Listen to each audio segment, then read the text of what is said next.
Olá,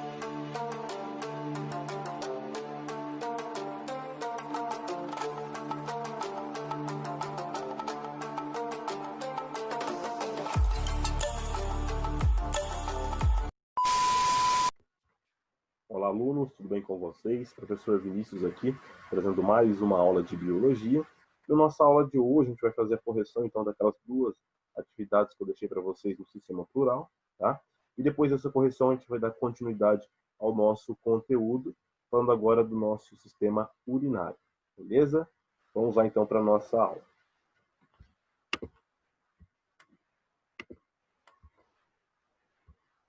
Então, as duas perguntas lá que eu deixei para vocês foram duas perguntas simples, né?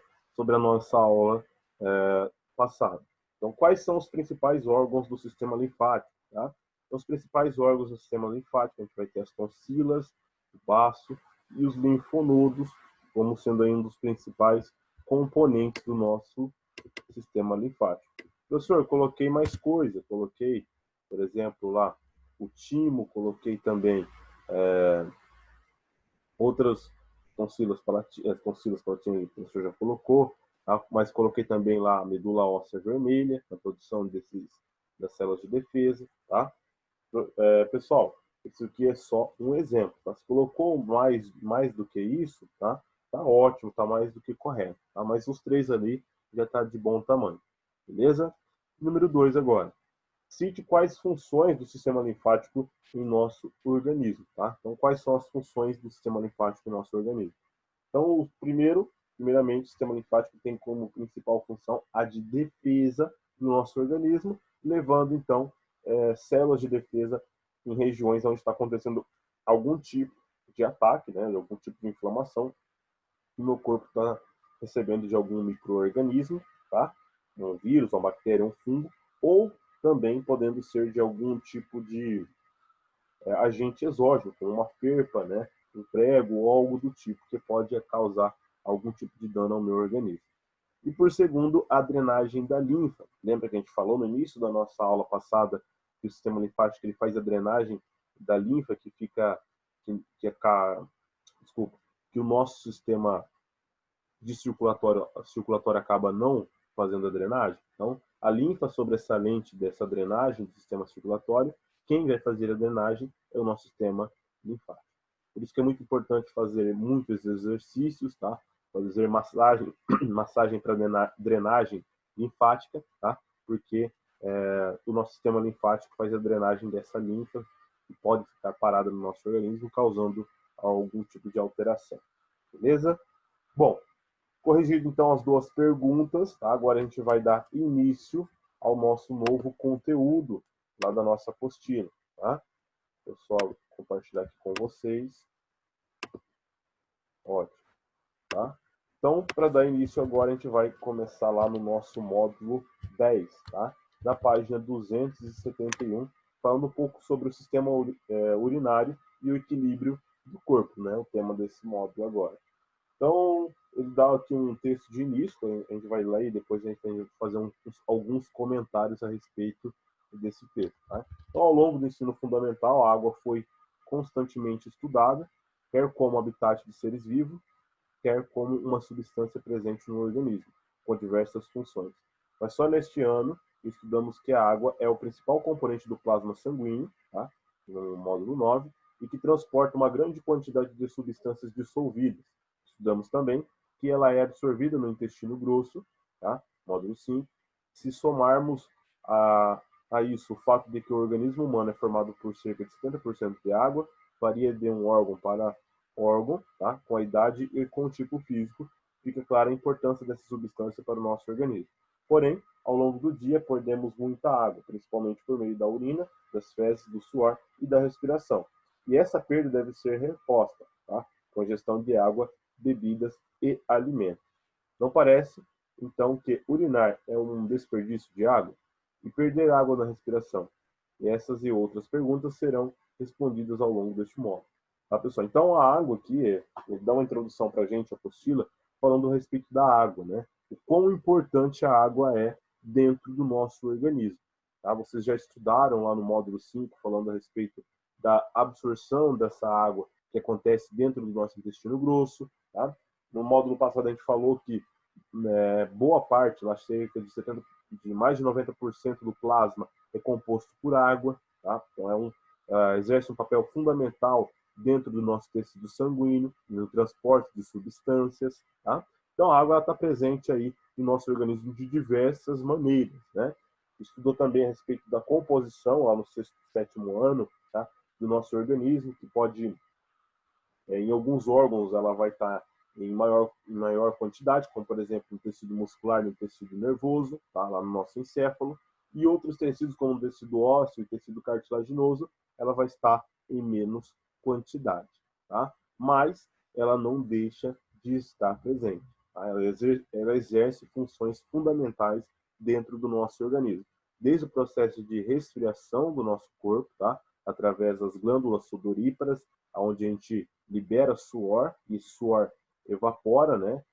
Captando toda a energia do nosso corpo e transformando essa energia em calor para evaporar aquele suor. Tá? Então, por exemplo, se a gente pegar a mão, molhar ela com água e deixar uma outra mão seca, eu acho que eu fiz isso com vocês no ano passado, e colocar na frente do ventilador, a mão molhada ela vai ficar mais gelada rapidamente, enquanto que a mão seca vai demorar mais tempo para ela ficar gelada. Por que disso? Porque a água ela é capaz de retirar, ou seja, roubar o calor da nossa mão de uma maneira mais rápida, enquanto que o ar demora mais tempo para fazer isso. Tá? Por isso, quando a gente está muito aquecido, quando a gente praticou algum tipo de exercício, tá? o nosso corpo aumenta de temperatura, o que a gente começa a fazer? A liberar suor, porque o suor basicamente é composto de água, mais de 99% do suor é água, tá? contendo alguns sais, né? e ácido úrico, mas em concentrações muito baixas, tá? E isso vai fazer com que o nosso corpo resfrie com a maior facilidade, beleza? Bom, então dando continuidade aqui, falando a respeito da água, né? A gente tem a reposição da água, né? Uma pessoa fazendo a reposição ao longo do dia, né? Bebendo uma garrafinha de água. E a gente vai falar a respeito agora dos rins, que são um dos órgãos fundamentais na extração da água do nosso organismo, tá? Mas não é somente da água que ele faz a extração. Na verdade, ele vai fazer a dissolução, tá? de substâncias tóxicas que o nosso próprio organismo produz durante o nosso dia a dia, na metabolização de algumas substâncias, como, por exemplo, proteínas, carboidratos, lipídios, tudo isso, quando o meu organismo está ali fazendo aquela absorção e quebra desses nutrientes, acabam liberando substâncias tóxicas para o meu organismo. Tá? E para que essas substâncias não se tornem mais tóxicas ainda, tá? o nosso organismo ele transforma isso em algo diluído na água. Nada mais é que ureia. Tá? Depois vai se transformar em urina. E nada mais é uma substância que não é tão tóxica assim, tá? que a gente pode armazenar por um longo período até que a gente urine. Tá? E do que é formado, né, de como acontece esse processo de filtração, né, dessa água para que ela saia com as excretas. Isso que a gente vai ver na nossa aula de hoje, tá? Então os rins, né, o sistema urinário é formado pelos rins, ureteres, bexiga e uretra. Localize esses órgãos na ilustração a seguir. Então aqui a gente tem uma ilustração do corpo humano, né? A gente vai ter uma veia e uma artéria, tá? Aqui a gente vai ter uma veia e uma artéria. Aqui a gente vai ter as artérias renais, tá? As duas artérias renais, uma indo para o rim direito e outra para o rim esquerdo, tá? A gente vai ter uma glândula suprarrenal, que é responsável pela produção de adrenalina, tá? no nosso organismo, tá? Também chamado de glândula adrenal, tá? Mas isso é um assunto para uma outra aula nossa. Aqui a gente vai ter o rim esquerdo e o rim direito, tá? Os ureteres, tá? O que são esses ureteres, tá? Porque os ureteres eles vão levar todo o filtrado do nosso rim até a bexiga, que nada mais é que a urina, tá? A gente vai ter a veia cava inferior, que é a veia que vai extrair aqui o sangue que foi filtrado no nosso rim, tá? E depois a bexiga urinária, que vai fazer o armazenamento dessa urina. E por último, a uretra, o canal por onde essa urina vai ser expelida. Tá? Bom, e agora a gente vai ter um exercício aqui para a gente pôr em prática um pouco desses conhecimentos que a gente acabou de ter, tá? Mas não se assustem, tá? Não é somente esse aqui é só o início da nossa aula. Então, localize no esquema do sistema urinário as artérias renais e os rins. Observe que cada rim recebe um desses vasos. Dentro do rim, as artérias se ramificam de forma muito intensa, formando as arteríolas, tá? Como pode ser visto na fotografia ao lado. Embora os seres humanos possuam dois rins, é possível sobrevivermos somente com um deles, tá? Algumas pessoas acabam doando, né, o outro rim para uma pessoa muito próxima que acabam perdendo os rins, tá? Uma pessoa pode fazer essa doação, tá? Porque ela consegue sobreviver normalmente com um, tá? Um rim já é o suficiente para fazer toda a filtragem do nosso sangue durante o nosso dia a dia, tá? Então, com o uso de certas técnicas é possível destacar os vasos sanguíneos renais. Observe a quantidade impressionante de arteríolas, tá? A gente vai ter a artéria. Quando a artéria ela se ramifica, ela vai formando arteríolas. O que são arteríolas? São artérias, só que bem menores, né, com um calibre muito menor, tá? A gente só consegue observar esse calibre com o auxílio de um microscópio, tá? Aqui dá a impressão de ser apenas um monte de peninha, um monte de pelo, tá? Junto, mas na verdade, isso daqui são arteríolas, ramificações da artéria renal, tá? Bom, dando continuidade lá então. Então, com base no que você estudou, responda. Sabemos que o rim é responsável pela retirada de várias substâncias do sangue. Explique por que ele possui várias arteríolas. Tá? Por que será que ele extrai essas substâncias do sangue? Tá? Por que dele ter várias arteríolas? Então, o porquê dele ter várias arteríolas, né? Eu vou explicar para vocês aqui agora. Devido, tá? Às arteríolas levarem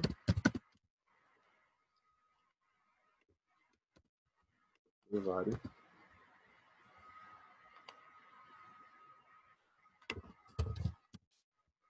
levarem o sangue até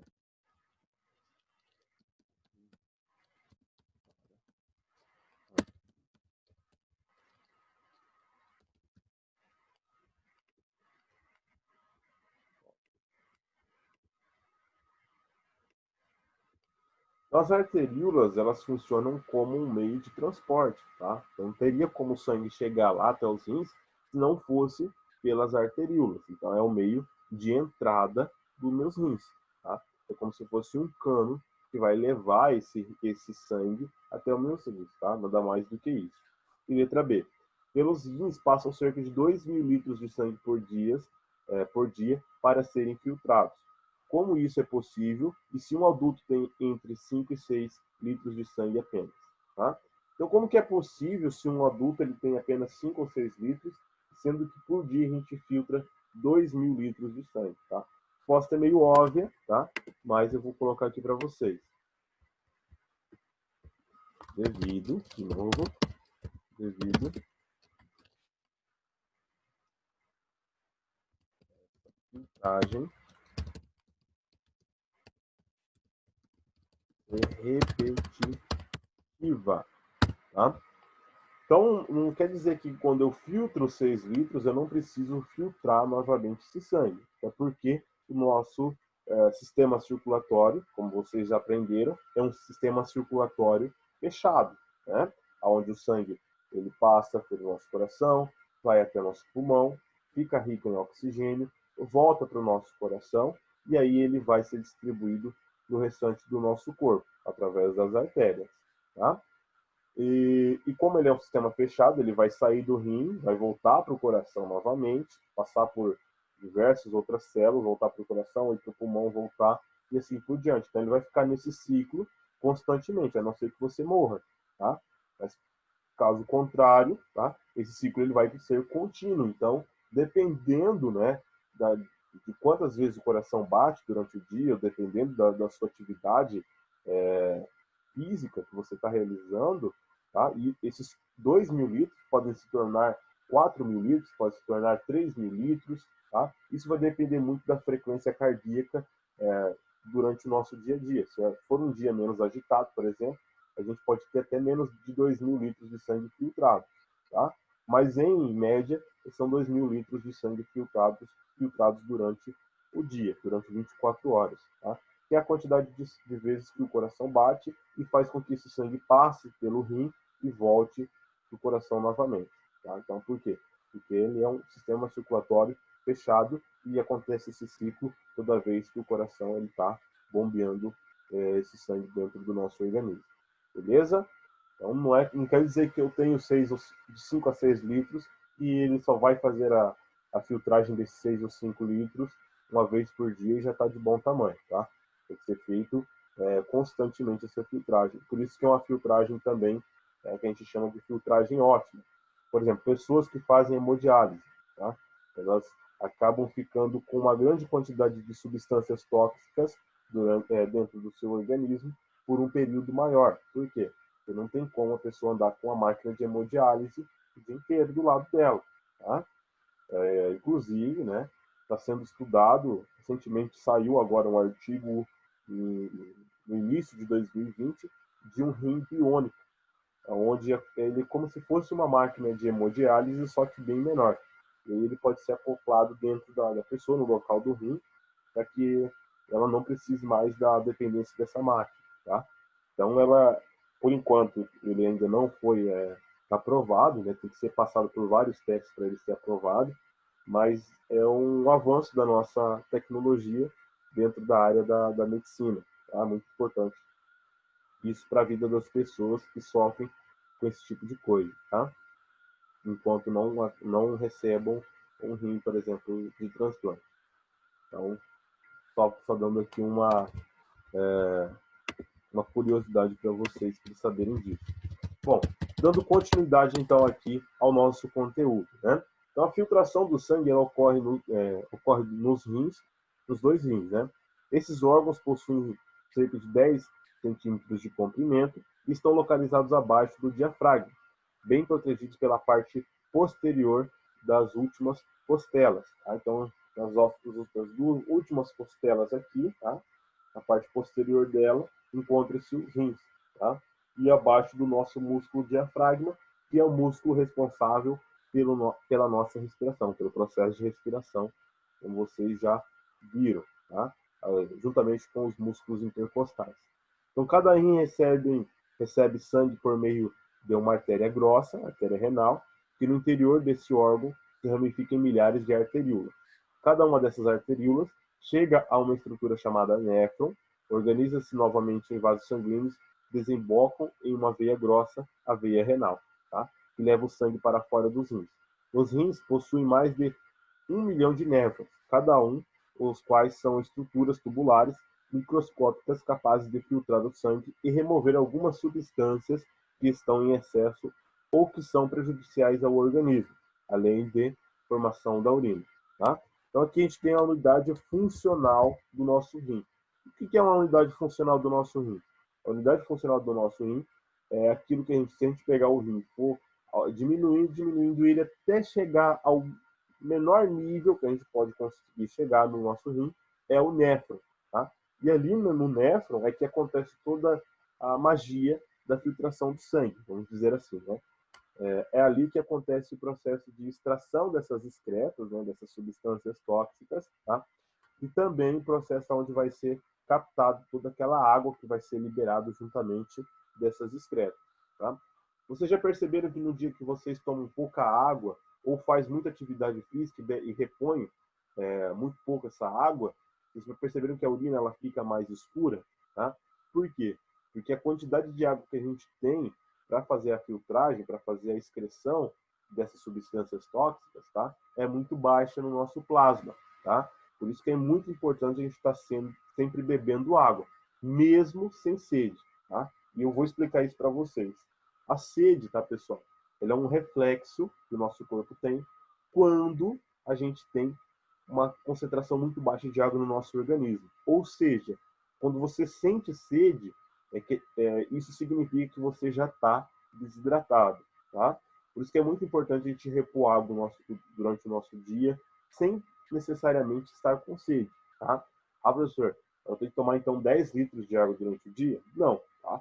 não é necessário tomar também 10 litros de água. Mas durante o nosso dia, aí aproximadamente 2 litros de água já é o suficiente, tá? Isso para uma pessoa que faz pouca atividade física, tá? Pessoas que fazem uma quantidade muito grande de atividade física diária, né? Pratica algum tipo de esporte, vai para academia ou algo do tipo, aí não. Aí essa quantidade de água aumenta, tá? Isso vai depender de organismo para organismo. Mas uma pessoa, normalmente, ele, com atividades diárias medianas, né? Faço uma caminhada do colégio para minha casa, ou faço uma caminhada do mercado para minha casa, ando com meu cachorro na praça, tá? E aí essas atividades, né? Em média, uma pessoa ela deve beber aí, 2 litros de água para fazer essa reposição hídrica, tá? E também fazer com que os rins funcionem de uma maneira adequada, beleza? Bom, então aqui a gente vai ter os néfrons, né? A gente vai ter os dutos condutores que vão conduzir essa urina até ali a parte do ureter, tá? E aqui falando um pouco da anatomia dos nossos rins, a gente vai ter a parte do córtex renal, tá? Onde se encontram os néfrons, tá? Abaixo do córtex renal a gente encontra o que a gente chama de pirâmide de Malfig, tá? Que é um conjunto de dutos condutores. E abaixo dessas pirâmides de Malfig a gente encontra a parte da medula renal, tá? Ou bacinete, tá? O que é isso, professor? É a parte que vai conduzir toda a urina que foi filtrada no meu rim para o meu ureter, tá? E um pouco mais acima aqui a gente vai encontrar a medula renal, tá? O que é a medula renal? Aquela parte final aqui do ureter que vai captar ali a parte final dessas substâncias que a gente chama de substâncias tóxicas, tá? Aqui a gente vai ter a medula renal, um pouco mais acima a gente vai ter o córtex renal, tá? E compondo aqui toda essa parte de substâncias compondo todas essas partes do nosso rim, beleza? Bom, dando continuidade então, os ureteres, a bexiga e a uretra, tá? Então o produto final desse processo de filtração é a urina, que é conduzido por dutos coletores até um canal maior, o bacinete, e ainda dentro do rim, de lá a urina sairá pelos ureteres, até a bexiga urinária. A bexiga é um órgão de musculatura lisa, capaz de armazenar entre 700 e 800 ml de líquido. A urina eliminada pela uretra, um canal que apresenta anéis musculares, esfíncteres, que controlam a saída do líquido. O controle da micção, né, ato de urinar, é uma combinação de contrações voluntárias e involuntárias, mas deve ser aprendido pelas crianças. Até isso acontecer, o ato será involuntário, exigirá muito treino da criança e paciência dos pais. A sensação da bexiga cheia e vontade de urinar acontece quando certa quantidade de urina, entre 200 e 400 ml, pressiona as paredes musculares da bexiga, e isso produz um estímulo que será levado ao encéfalo através de um nervo, tá? Então, quando isso acontece durante a noite, tá? É quase impossível da gente segurar. Por quê? É um reflexo, tá? Do nosso organismo involuntário, tá? Então, quando essa bexiga ela fica cheia durante a noite, a gente não está acordado para ter controle sobre isso. E o que o nosso cérebro ele faz? Ele começa a interpretar, tá? Dentro do nosso sonho, né? Que a gente tem vontade, tá? E a gente vai fazer essa urina no nosso sonho. E aí o que acontece? Além de acontecer no sonho, acontece também na realidade, tá? Então, sinta-se privilegiado porque um sonho acabou de ser realizado quando acontece isso, tá? Já aconteceu isso comigo, tá? É normal isso acontecer, não tô falando para ninguém, mas tá? Existem formas para a gente evitar isso, como, por exemplo, ir doar ao banheiro antes de dormir é uma forma que a gente pode evitar esse tipo de coisa, tá? Isso é uma coisa fisiológica, tá? Todo mundo está sujeito a que isso ocorra, tá? Mas existem formas que a gente pode prevenir, como, por exemplo, beber menos água à noite, né? Deixar para beber água durante a parte da manhã e parte da tarde, tá? E ir ao banheiro antes de se deitar, tá? Bom, você sabia, né? O que mais é eliminado? Apesar então de associarmos urina com algo sujo, esse líquido é estéril, isto é, não contém bactérias. Se não houver nenhum problema de saúde, a urina não tem cheiro. Este só aparece após a ação de bactérias presentes no ar ou no vaso sanitário que contaminam a urina. Excesso de algumas vitaminas, de sais, de pigmentos presentes em alimentos e de alguns medicamentos também são excretados. Embora tenha a função de excretar, não é apenas o sistema urinário o responsável pela eliminação de substâncias nocivas à saúde. O fígado lança no intestino algumas moléculas que precisam ser eliminadas, assim como o pulmão se encarrega de eliminar o gás carbônico. Tá? Então, além dos rins que excretam essas substâncias, o fígado também é capaz de excretar algumas substâncias, tá? Que são degradadas lá no fígado, principalmente fármacos, tá? E alguns tipos de drogas, como por exemplo o álcool, tá? Também ele é catabolizado, né, lá dentro do fígado, quebrado em outras substâncias que depois vão ser liberadas no intestino, tá? Então, a excreção, né? Então, no módulo 6, você leu o seguinte parágrafo: para realizar toda e qualquer atividade, até mesmo para manter o metabolismo basal, os seres vivos necessitam de energia. A obtenção de energia é feita através de um conjunto de reações químicas que correm em nossas células, chamado de respiração celular. Essas reações se iniciam principalmente com a glicose, tá? E outros nutrientes também, e o oxigênio. A transformação dessas substâncias resulta na energia para nossas necessidades, tá? Água, que é reaproveitada pelo organismo, e gás carbônico, que deverá ser eliminado durante a expiração. Esse conjunto de reações pode ser escrito na forma de uma equação. Veja abaixo: glicose mais oxigênio igual a gás carbônico mais água mais energia. Nessa equação, a glicose, o gás e o oxigênio recebem o nome de reagentes. A água, o gás carbônico e a energia são chamados de produtos. A energia liberada nessa reação será utilizada pelas células para a realização de quase todas as reações metabólicas. Nesse caso, o produto gás carbônico é prejudicial ao funcionamento do corpo e precisa ser eliminado, o que ocorre no pulmão durante a nossa respiração, expiração. A água formada nesse conjunto de reações só será eliminada se estiver em excesso. Caso contrário, será utilizada pelo próprio corpo. Em outras palavras, o produto das nossas reações metabólicas tem diferentes destinos. Se forem prejudiciais, como o gás carbônico, no nosso exemplo, deverão ser eliminados. Substâncias prejudiciais formadas como produto do funcionamento das células para a manutenção do equilíbrio químico do corpo. Tá? Então, existem várias substâncias que são liberadas durante esses processos esses processos de síntese de proteína, quebra de glicose, quebra de lipídio, tudo isso está fornecendo substâncias tóxicas para as minhas células, tá? E essas substâncias tóxicas têm que ser excretadas, e através da onde? São através dos nossos rins e também do nosso fígado, que também auxilia nesse processo, tá? E agora a gente vai lá para a atividade número 2, né? Releia a definição da excreção e responda: por que as fezes não podem ser consideradas produtos de excreção? Tá? Bom, pessoal, eu vou deixar essa atividade 2 para vocês com a atividade 2 em casa, tá? Ela é bem complexa, portanto, leiam e releiam para poder responder essa perguntinha, tá? Além dessa atividade 2, eu vou deixar para vocês o teste número 1, tá? Aqui da página 277, tá? E o em casa número 1, beleza? Bom, pessoal, nossa aula vai ficando por aqui, tá? Qualquer dúvida em relação a esse conteúdo, eu estou à disposição de todos vocês, tá? Grande abraço e até nossa próxima aula.